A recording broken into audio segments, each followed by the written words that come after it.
a todos y todas? Bienvenidos una vez más aquí a la entrevista con el Longino. En jornada de día viernes 23 de agosto del 2024. En vivo, 4:30 de la tarde, totalmente en vivo, porque así estamos nosotros aquí en www.diariolongino.cl y a través de todas nuestras plataformas. En X somos El Longino, en Instagram somos Longino Diario y en YouTube somos Longino TV. Síganos en nuestras redes, coméntanos y si quiere escribirnos ya tenemos nuestro WhatsApp, más 569-9682-0356. Les repito, está apareciendo acá abajo en pantalla de todas maneras el más 569-9682-0356. ¿Quiere escribirnos un comentario? ¿Quiere hacer una pregunta? ¿Quiere hacer una denuncia? Por ahí es la vía. ¿Saben qué tengo que comentarles antes de empezar esta entrevista? Un invitado que ya ha estado con nosotros con temas muy interesantes para la región, pero tengo que comentarles a partir de la región que Asociación de Industriales de Iquique y el Tamarugal está comprometido con el desarrollo sostenible de Tarapacá hace más de 33 años, impulsando el desarrollo de la región, liderando el desarrollo industrial y empresarial de los distintos sectores productivos de la región. Asociación de Industriales de Iquique y el Tamarugal, más de 30 años presentes en la región. Delegado, don Daniel Quinteros, bienvenido una vez más aquí a la entrevista con el Longino. ¿Cómo está usted? Hola, ¿qué tal? La verdad que bien, muy contento de estar acá una vez más para conversar de la contingencia, del avance también del programa de gobierno y de cómo vamos construyendo una región que de a poco se va normalizando y que va generando las condiciones para que la gente pueda vivir mejor. En ese marco, me dio pie para hacer un par de preguntas que tienen que ver con la encuesta en UX. Bueno, que está hace mucho tiempo, que lo maneja a partir de la Subsecretaría de Prevención del Delito. Así es. Pero los últimos resultados, la del 2024 todavía no ha salido, pero haciendo una proyección para la región respecto del nivel país, son números bastante positivos, si lo podemos decir de esa manera, o por lo menos son unos números que son fáciles de digerir, en términos de sensación de inseguridad, de victimización. Hay uno en particular que me tiene preocupado, que es el por qué la gente denuncia poco. Y por ahí partamos la Perfecto. Mira, yo creo que es bueno quizás partir explicando un poco a la gente qué es la ENUSC, ¿no? La Encuesta Nacional Urbana de Seguridad Ciudadana es la medición pública en materia de seguridad más relevante en el país. Además, el tamaño de la muestra en sí mismo es muy robusta, tiene una representatividad a nivel regional, incluso en algunos casos a nivel comunal, cosa que no tienen todas las comunas en general, ¿no? Generalmente nosotros en los medios de comunicación vemos una danza constante de encuestas, pero que tienen representatividades muy pequeñas. Algunas de ellas ni siquiera alcanzan a entrevistar 700, 800 casos. Aquí estamos hablando por lo menos 25.000, un poco más de casos que representan vivienda, y eso está bastante estandarizado. Es una medición que se hizo por primera vez el año 2003, por lo tanto tenemos 20 años de mediciones, y luego desde el año 2005 de manera continuada, todos los años. La del 2024 va a salir el 2025 porque es el periodo que se levanta la información. Entonces, efectivamente, ahora tenemos la posibilidad de contar con los datos del año 2023, ¿no? Lo que se levantó particularmente en el último cuatrimestre del año 2023.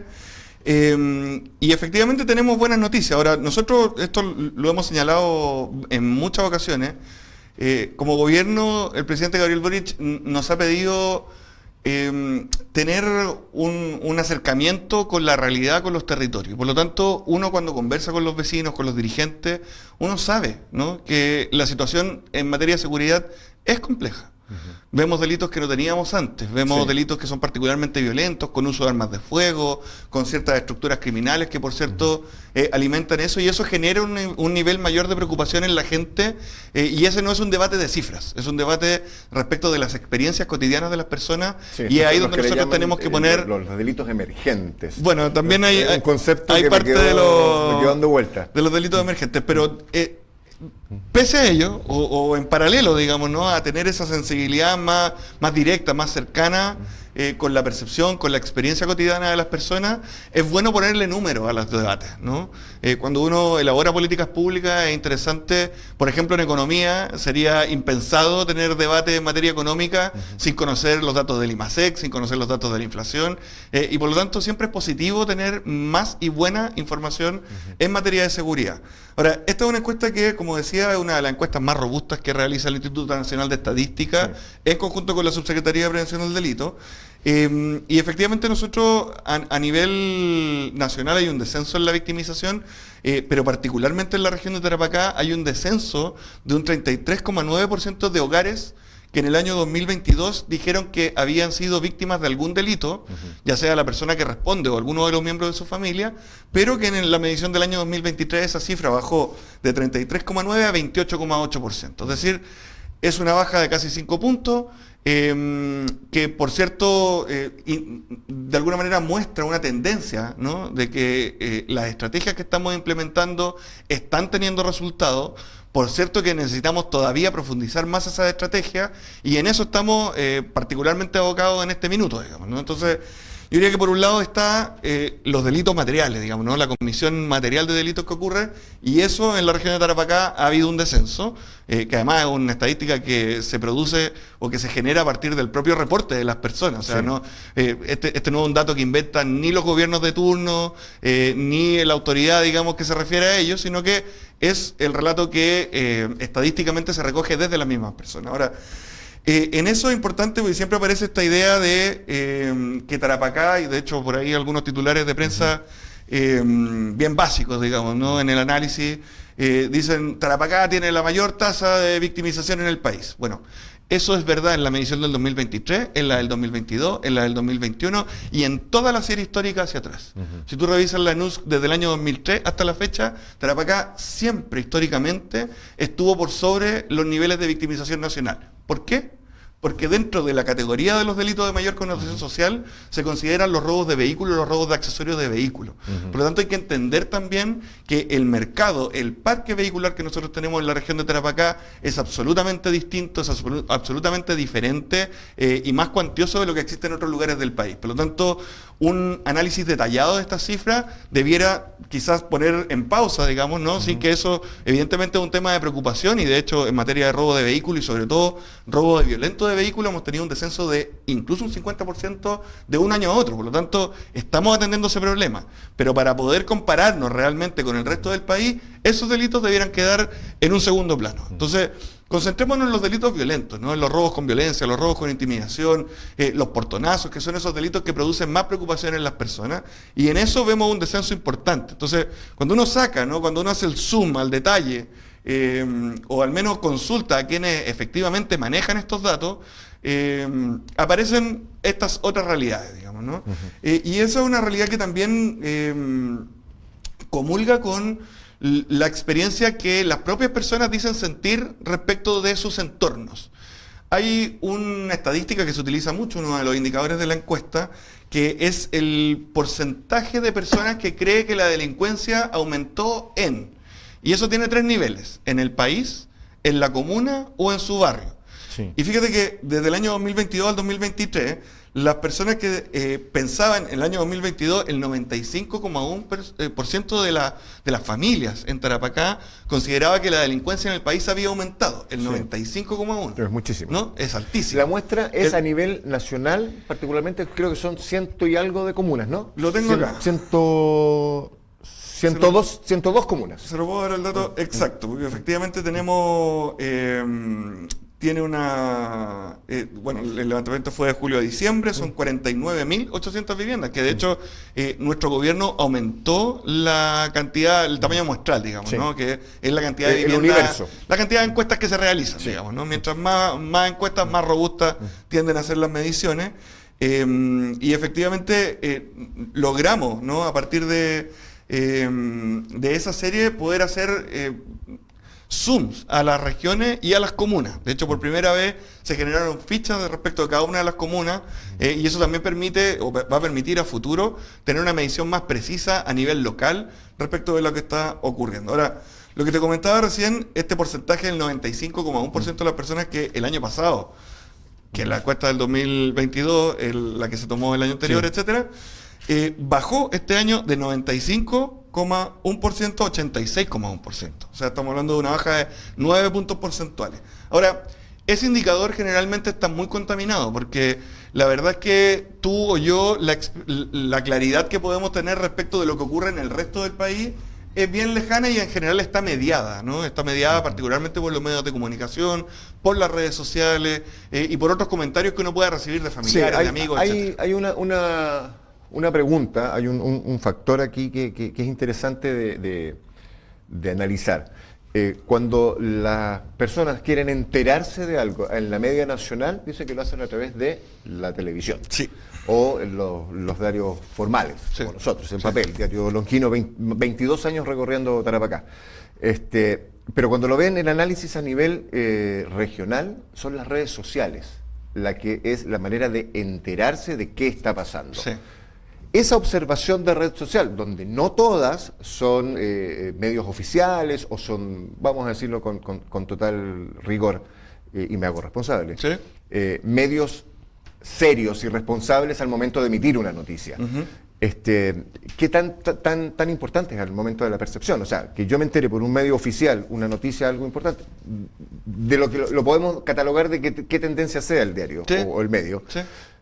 a enterarse por una red social. ¿Eso es muy significativo en el momento de medir la encuesta? Sí, mira, hay algunos estudios en Chile, pero yo diría que es un campo que necesita todavía profundizar un poco más en el conocimiento. Efectivamente, las personas construyen su experiencia o no, sus conocimientos, sus percepciones a partir de múltiples fuentes. No hay una única fuente con la cual la gente se informe, sino que la gente ve la televisión en algún momento del día o de la semana, en algún momento del día o de la semana leerá alguno de los medios escritos, en algún momento estarán viendo redes sociales o conversarán con algún familiar o amigo que vive en otro lugar del país, y uno a partir de todo ese conjunto de experiencias se va formando, ¿no? una percepción respecto a lo que ocurre en el país. Por eso la encuesta desde el año 2003, cuando comenzó, y de hecho todas las encuestas en materia de seguridad tienden a replicar esta misma triada de indicadores, digamos, ¿no? Que es preguntarle a la gente, ¿usted cree que la delincuencia en el país aumentó? Después preguntarle a la gente si cree que la delincuencia en la comuna aumentó o en el barrio aumentó. Y generalmente, y esto históricamente ha sido así, la percepción de la delincuencia de que la delincuencia en el país aumentó es altísima. La de la comuna tiende a ser un poco más baja y la del barrio es la que tiende a ser más baja. Y eso tiene que ver con la experiencia más cotidiana de las personas, donde habitan esos espacios, si tienen iluminación o no, si han visto o han presenciado o han sabido de algún vecino o vecina que haya sido víctima de un asalto, por ejemplo. Entonces yo tendería a mirar más que el indicador que se suele difundir con mucha fuerza en los medios, tendería a mirar más el indicador del barrio, porque es un indicador más preciso y más próximo a la experiencia de las personas. Y si uno mira los datos que tenemos respecto del barrio, resulta que el 68% de las personas el año 2022 en Tarapacá decía que la delincuencia en el barrio había aumentado, que era el registro más alto que habíamos tenido en la historia. Y resulta que este año logramos bajar a 50,2, o sea, 18 puntos porcentuales menos en la experiencia real, directa y cotidiana de las personas. Por lo tanto, los patrullajes focalizados que estamos haciendo en el marco del Plan Calle Sin Violencia, los controles integrados en ruta, el reforzamiento de la seguridad en frontera y el conjunto de estrategias, equipamientos, tecnologías, proyectos de ley que estamos llevando adelante, con resultados históricos, con inversiones históricas, finalmente la ciudadanía lo está valorando en su experiencia cotidiana. Más allá de que le guste el gobierno de turno o no, efectivamente ve que habemos autoridades que nos estamos haciendo cargo de la seguridad en las regiones, que tenemos una línea clara, lo hemos dicho en todos los tonos. A esta altura no es tiempo de improvisar. Acá hay un plan, está la Política Nacional contra el Crimen Organizado, está el Plan Calle Sin Violencia, otro conjunto de planes que contribuyen también a la seguridad, y es hacia allá donde tenemos que focalizar nuestros esfuerzos, inyectar más recursos, generar herramientas legislativas en el fast track, que yo ahí también me gustaría que se pudieran acelerar, ojalá, muchos de estos proyectos de ley, como la Ley de Inteligencia, como el Ministerio de Seguridad, para poder tener una institucionalidad que se aboque especializadamente a atender la primera preocupación de las personas, que es la seguridad. Perfecto. Hay una de las preguntas que también llama la atención de la encuesta ENUSC, Sí. Donde, por ejemplo, Arica Parinacota, en términos de la sensación de si algún integrante del hogar fue víctima de algún delito, robo con violencia, intimidación, sorpresa, Arica Parinacota es la primera en el país, con un 33%. Sigue Tarapacá, con un 28%, y 26,2% está en la región metropolitana. Sí, ¿estás leyendo los porcentajes de victimización? Sí. El tema es el siguiente. Este es el análisis que quiero hacer yo. y perdón por lo básico, por favor. ¿no? 33% de Arica Parinacota, 28% de Tarapacá, 1-2 en el podio. Por el impacto del robo de vehículos. No importa, ¿Sí? no es Ya, el punto, no está es el punto. Entre las dos regiones no hacemos ni siquiera un tercio de la población de la región metropolitana, que está en tercer lugar. Entonces, mi pregunta es la siguiente: ¿cómo una región que tiene muy poca población respecto de lo que es la región metropolitana, me imagino que de las 102 comunas que se encuestaron a nivel nacional, el mayor porcentaje está en la región metropolitana? ¿Cómo nos medimos? O sea, ¿cuál es la media? Yo sé que la estadística o el número es muy básico, o sea, muy simple de analizar quizás, pero ¿cómo competimos contra eso? O sea, somos más chicos, tenemos mayor exposición, quizás no tenemos vehículos de alta gama, como lo pueden ver en los sectores de Vitacura, Las Condes, etcétera. Hay, pero son de segunda mano. ¿Cómo es la medición? ¿Cómo se ve ese aspecto? A ver, bueno, yo diría que ese aspecto que tú mencionas queda neutralizado de alguna manera o se controla estadísticamente cuando uno analiza porcentajes intrarregionales, digamos, ¿no? Porque claro, efectivamente si uno distribuyera esto en los clásicos gráficos de torta, por ejemplo, la mitad de la torta se la lleva a la región metropolitana y sería muy difícil analizar y hacer comparaciones respecto de las otras regiones. Por lo tanto, lo interesante es mirar el indicador de victimización región por región, pero la secuencia temporal respecto de los años. Sí. Porque eso es lo que te permite finalmente evaluar si es que el plan que determinó un gobierno hace 15 años atrás, por ejemplo, o la política que se diseñó hace 8 años atrás, o los programas que están en vigencia desde el año 2022 de parte del gobierno del presidente Gabriel Boric han tenido o no han tenido efectos. Y lo que vemos, al menos en la región de Tarapacá, también quizás en menor medida, pero de todas maneras hay una disminución a nivel país, lo que vemos es que hay una disminución de los delitos en general, hay una disminución de los delitos violentos en particular, y una cosa que yo creo que es bien interesante de analizar es esta baja en la percepción de que la gente cree que la delincuencia en su barrio, en la comuna o en el país aumentó, porque de hecho, y quizás eso da para otra entrevista, a mí me tocó participar, de hecho liderar uno de los pocos, quizás el único estudio que existe en Chile respecto del temor al delito, haciendo un análisis estadístico avanzado, digamos, de los datos que teníamos en la encuesta, si no me equivoco, del 2016, y la verdad que los indicadores que hablan sobre temor o inseguridad son muy pobres en general en Chile, ¿no? Entonces, claro, a partir de los resultados de todos los años, salen sendas declaraciones, columnas, editoriales, y se construye todo un estado de ánimo sin que nadie se pregunte si efectivamente estamos midiendo bien aquello que queremos medir bien. Esto, si lo trasladáramos al ámbito económico, por ejemplo, como te comentaba anteriormente, sería absolutamente un escándalo. O sea, si el IMASEC estuviera mal medido o el IPC estuviera mal medido, no habría ninguna forma de tener un debate serio y responsable en esto. Por lo tanto, creo que la ENUSC, la Encuesta Nacional Urbana de Seguridad Ciudadana, es un patrimonio del país en materia de seguridad que hay que valorar, que hay que proteger y que hay que fortalecer. Exactamente.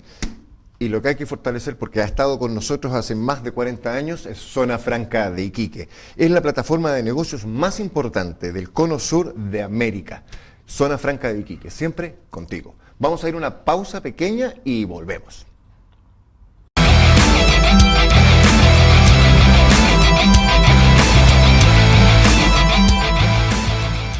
Estamos de vuelta, 10 minutos para las 5 de la tarde, para las 17 horas, 5 menos 10, como dicen en otras latitudes del continente. Ya lo dije, estamos aquí en www.diariolongino.cl conversando con el delegado presidencial Daniel Quinteros. Delegado, le hago una consulta que tiene que ver, vamos a salir de la encuesta, ya conversamos, Perfecto. Estamos tranquilos, me siento seguro. No ha salido de las noticias esa agenda mundial, incluso no ni siquiera nacional, esa agenda mundial, el tema del proceso electoral en Venezuela. Particularmente, muchos organismos internacionales están diciendo que muestren las actas, que hoy día salía también que él ya nombró a alguien y él lo validó, pero es alguien que lo nombró él mismo, entonces es un tema importante. ¿Qué pasa con las relaciones entre países, entre estados, entre Chile y Venezuela?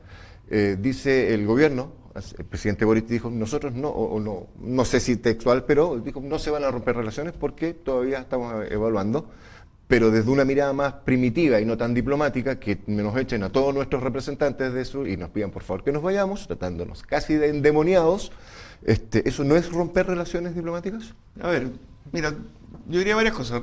Lo primero es que las relaciones internacionales y exteriores del país las lleva el presidente de la República, quien se ha referido varias veces y de manera bien larga, digamos, para poder manifestar cuál es su posición y la posición del gobierno y del Estado de Chile en esta materia. Lo mismo, lo propio ha hecho el ministro de Relaciones Exteriores, que además tiene mucha experiencia en materia de relaciones internacionales. Por lo tanto, en términos generales, yo me quedaría con las declaraciones que ya ha realizado tanto el canciller como el presidente en esta materia. Ahora, en términos generales, digamos, ¿no? Lo que uno podría decir es que efectivamente es una situación tremendamente compleja, es una situación delicada, donde, insisto, el gobierno ya ha planteado cuál es su posición con mucha claridad.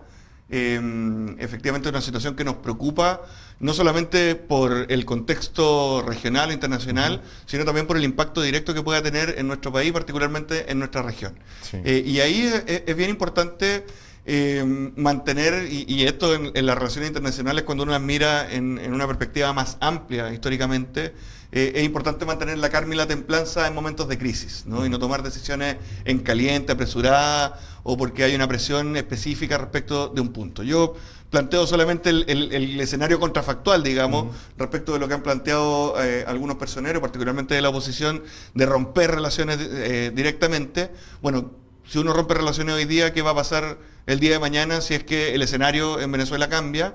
Y necesitamos no solamente mantener relaciones de alto nivel, sino que también, lo conversábamos justamente en la pausa, la importancia del trabajo consular de ambos países, que permite que las personas puedan realizar sus trámites, puedan gestionar documentación, puedan ir y volver a sus países, digamos, ¿no? Entonces hoy día hemos visto casos de personas venezolanas que no están pudiendo viajar hacia Venezuela, e incluso también de personas que están allá que tampoco o ven de alguna manera dificultado su libre tránsito hacia el país. Por lo tanto, es un escenario complejo que requiere un abordaje multilateral, y en ese sentido creo que el presidente Gabriel Boric, el gobierno de Chile y el Estado de Chile han mantenido una línea que es muy clara y que busca también tener un cierto liderazgo, digamos, a nivel internacional para poder producir las condiciones necesarias que permitan resolver el problema y mejorar la calidad de vida de los venezolanos y venezolanas. Antes para enrutar este tema y llegar al titular de Longino de hoy en la mañana, quería preguntarle sobre su impresión respecto de la posición oficial, respecto de algunas declaraciones de personeros como el Partido Comunista. Ese un pequeño quiebre que se produjo ahí, ¿cómo lo ve? No, mira, en política son siempre espacios de tensión, de disputa y que van cuajando. Y finalmente lo que nos une como alianza de gobierno, ¿no? Con a todos los partidos que están detrás de este proyecto colectivo, son las convicciones y los principios de querer mejorar la calidad de vida de los chilenos y chilenas en temas que son absolutamente coyunturales, como por ejemplo la reforma de pensiones, como por ejemplo un pacto fiscal que nos permita efectivamente contar con un Estado que tenga las herramientas y los recursos para no solamente entregar seguridad a las personas, sino también seguridad económica y seguridad social. Hoy día el presidente nos ha pedido con mucha fuerza poder potenciar el trabajo, por ejemplo, en materia del Sistema Nacional de Cuidados. Nosotros hemos estado avanzando con mucha fuerza acá en la región. De hecho, ya a fines de año y a comienzos del próximo año va a entrar en operación el ELEAM, el Establecimiento de Larga Estadía de Adultos Mayores en Pozo Almonte, con una capacidad que nos va a poder permitir atender la demanda que hoy día existe en todo el Tamarugal, y eso va a ser un cambio significativo para la vida de esas familias, de esas personas que hoy día no tienen esa posibilidad. Espectacular, como dice usted, para mejorar la calidad de vida de chilenos y chilenas. Pero en particular, esta discrepancia que se produjo entre el Partido Comunista, fundamentalmente desde su presidencia, no es presidente en realidad el Partido Comunista, secretario. pero... ¿Perdón? El secretario. El secretario, exactamente, respecto de la posición oficial. O sea, esto que dice, la posición oficial decía, bueno, sigamos los procesos democráticos, muestre las actas, y el otro validaba abiertamente que el Tribunal Electoral de ellos lo dio como tal. Ese punto, antes de entrar en materia con esto. Sí, bueno, ese punto en particular es parte de la discusión política que se puede dar dentro de un conglomerado, dentro de una alianza. Yo la verdad que no me referiría mayormente a ese punto en particular, pero sí destacar que, por lo menos en lo que me compete a mí, que son las relaciones políticas en Tarapacá, hemos tenido un trabajo muy articulado con el Partido Comunista, muy cercano, tenemos nosotros un diputado que también ha estado atento y pendiente de los problemas importantes y significativos de las personas en Tarapacá, y finalmente cuando uno está en una coalición tiene que tener la claridad de que son más cosas las que nos unen que las que nos dividen. Y por lo tanto también tener la tolerancia a esas posiciones distintas y tener la capacidad de dialogar y de buscar acuerdos para poder concentrarse y focalizarse en aquellas cosas que le hacen bien a Chile. Perfecto. Quiero hablar del titular de hoy respecto a una resolución que estábamos hablando de la posibilidad de una nueva ola migratoria a partir de la situación que se está viviendo en Venezuela.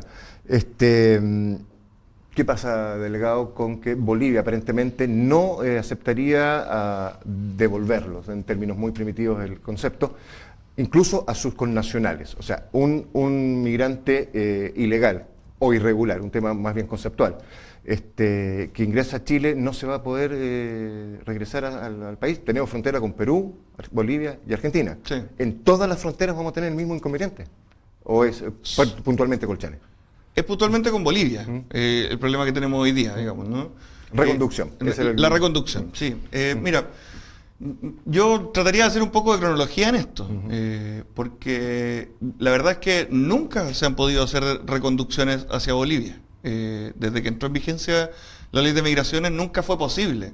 Y yo, de hecho, me quiero quedar con un concepto que me lo dijo un funcionario de la Policía de Investigaciones el primer día que estuve en Colchane. Nosotros asumimos el gobierno el 11 de marzo del 2022, un día viernes, y yo el día sábado a las 8:30 de la mañana estaba en Colchane con el general de zona para poder conocer in situ cuál era la realidad que teníamos en nuestra frontera.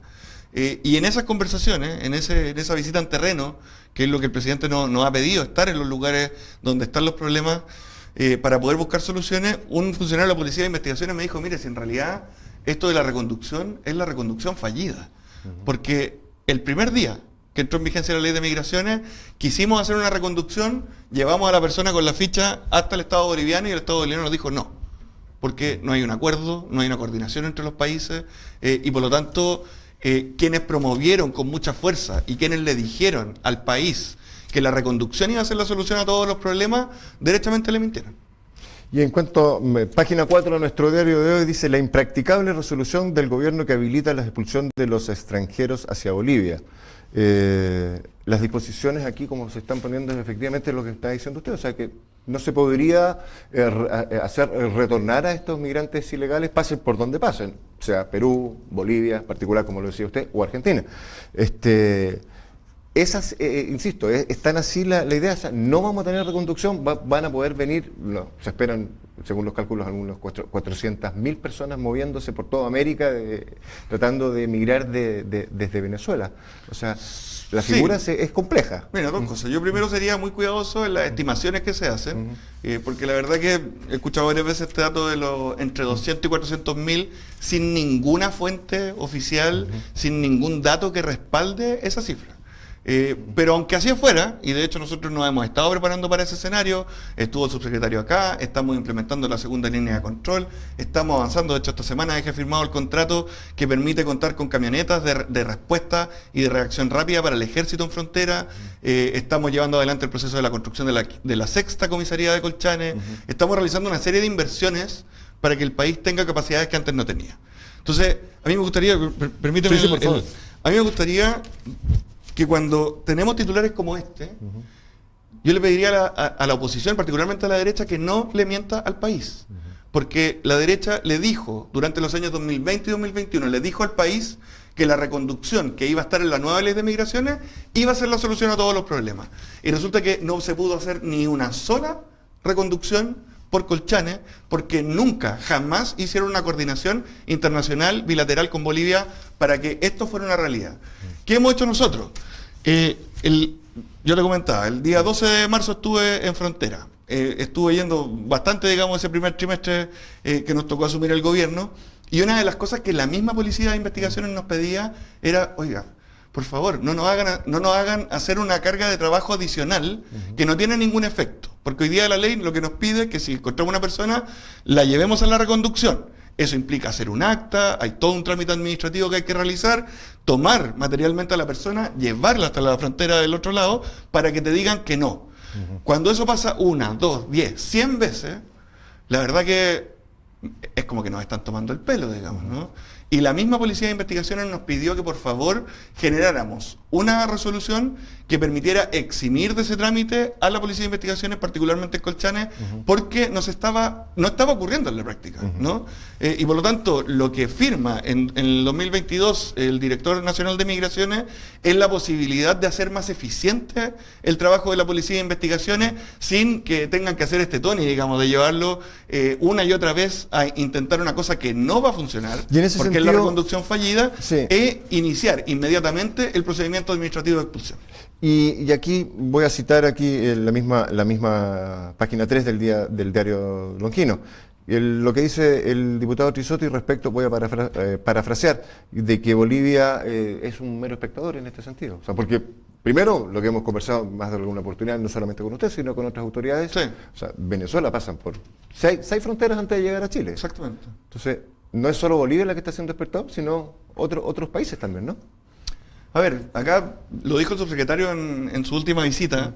Cuando llega un migrante venezolano o venezolana a nuestra frontera, efectivamente pasó por la frontera colombiana, pasó por la frontera ecuatoriana, pasó por la frontera peruana, pasó por la frontera boliviana y luego pasa por nuestra frontera. Por lo tanto, acá hay efectivamente una responsabilidad que es más amplia que solamente el Estado de Chile. Yo le preguntaría particularmente a la oposición, ¿cuáles, así, derechamente, cuáles fueron las coordinaciones que realizaron con Bolivia para que la reconducción se hiciera posible? Porque una cosa es escribirla en el papel y otra cosa es que eso resulte en la práctica. Lo que nosotros hemos hecho como estrategia, pese a la crítica que nos realizan, porque como que de alguna manera esta resolución fueron la manifestación de la voluntad del gobierno de no querer hacer las reconducciones. Y no, es la constatación de la realidad de una política mal diseñada y mal implementada. Y lo que nosotros hemos realizado en frontera, llevando militares a frontera a través de una modificación constitucional, llevando infraestructura, equipamiento, cámaras, que lo hemos conversado en otras ocasiones acá, estamos con todos los vehículos policiales al día en la región, estamos incorporando más camionetas, vamos a incorporar la muralla digital, vamos a incorporar la comisaría de Colchane, el consultorio de Colchane, va a ser un SAPU 24 horas el último trimestre de este año. O sea, estamos llevando inversión pública en distintos ámbitos de la frontera para que el Estado esté más presente. Y eso lo que nos ha permitido, por ejemplo, es que si uno compara el primer semestre del 2024 con el primer semestre del 2023, lo que vemos es un 39,2% menos de ingresos clandestinos por la frontera.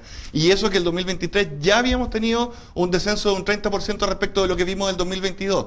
Por lo tanto, la gente se puede graficar en sus casas que la curva va absolutamente a la baja. Y eso es parte de ese resultado de las estrategias que hemos implementado como gobierno, pero no de manera aislada, sino que trabajando en conjunto con los cuerpos militares, con carabineros, con la Policía de Investigaciones, con el Ministerio Público, que va a inaugurar durante este año una oficina de la Fiscalía en Colchane. Por lo tanto, acá hay un trabajo que ha sido coordinado por las distintas instituciones del Estado, liderado por supuesto por el Ejecutivo, porque es el rol que nos compete, digamos, en esta materia.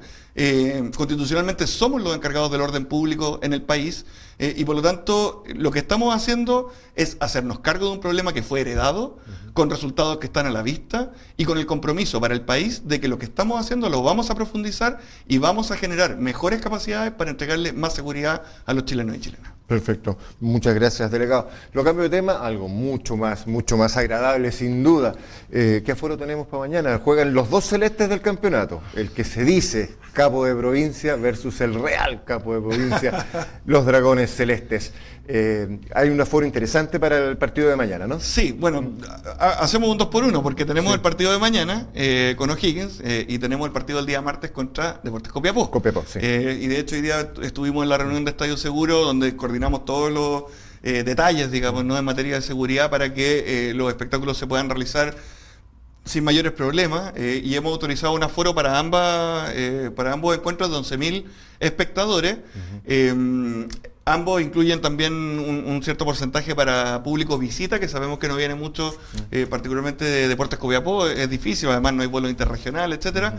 Pero de todas maneras hemos realizado las gestiones correspondientes, hemos cumplido con nuestras obligaciones en materia de coordinación y fiscalización también de los procedimientos y los requisitos para realizar espectáculos de este tipo, porque lo que nos interesa, primero, es que Iquique pueda estar en lo más alto. Por supuesto. Segundo, que las personas que asisten al espectáculo de fútbol puedan disfrutar efectivamente de un evento y no tener que lamentar situaciones de inseguridad o de protección civil, o que falte, por ejemplo, una ambulancia en el momento que ocurre algo. El año pasado tuvimos, de hecho, un fallecimiento dentro del estadio, que era por una causa basal, hay que decirlo, pero de todas maneras esas capacidades de respuesta estaban.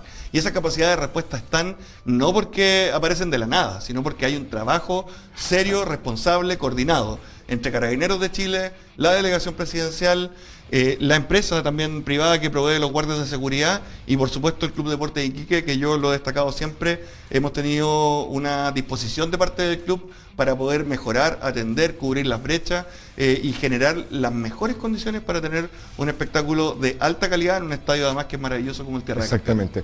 11.000 espectadores para mañana, para mañana, efectivamente, a partir de las 20, el partido entre Deportes Iquique y O'Higgins de Rancagua. Tal vez tablero vuelto, como se dice en el teatro, o como decían algunos antiguos relatores deportivos, hasta las banderas. Hasta las banderas. Hasta las banderas. Delegado, 5 y 10 de la tarde. Hemos una grata pero extensa conversación, así que muchísimas gracias por su tiempo, por su agenda, de hacerse este espacio para estar con nosotros aquí en la entrevista con el Longino.